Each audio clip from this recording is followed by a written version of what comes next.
Today I'm gonna talk about the two programs that I use for my day-to-day card creating. The first program that I use is Calling Note. It's a very useful note-taking app that you can find on Android or iOS.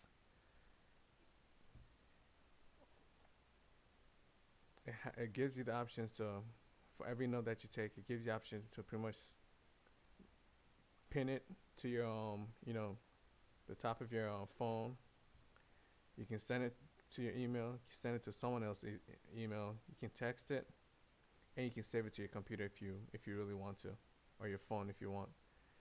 It is a very useful app, you know, for to use when you have an idea and you don't want to come to your computer. You don't have access to your computer or a laptop, and you just want to jot down an idea real quick. And it's also very useful for like a day to day, note taking. So you're not always sitting in front of a computer when you're working. You can work mobily wherever you are, wherever you go. So it's very useful. It works offline, so you don't always have to have an internet to use it. But once you get an internet, it just pretty much just syncs automatically by itself. So it's a very useful app to use. A very productive app for card creating or game creating, and probably pretty much everything else that has to do with ideas. And then the other app that I use, it's called Krita, Krita, and I'll show you what it looks like in a minute.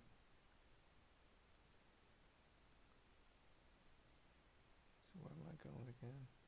Human.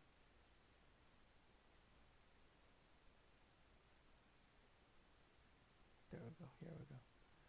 So let me go to the first of all. Let me go to the one of the Krita files that I use to create my game.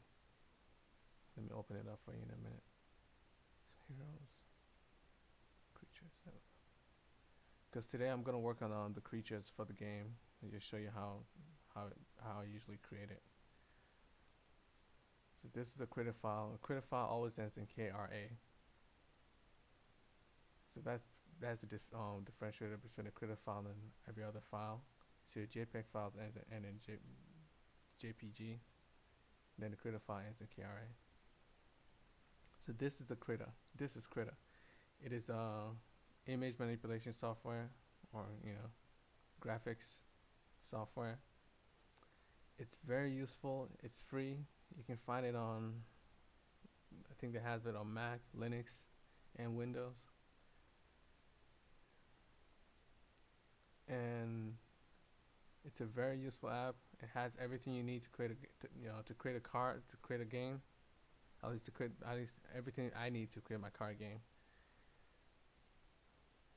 It's it has basic features for card creating, and I like it because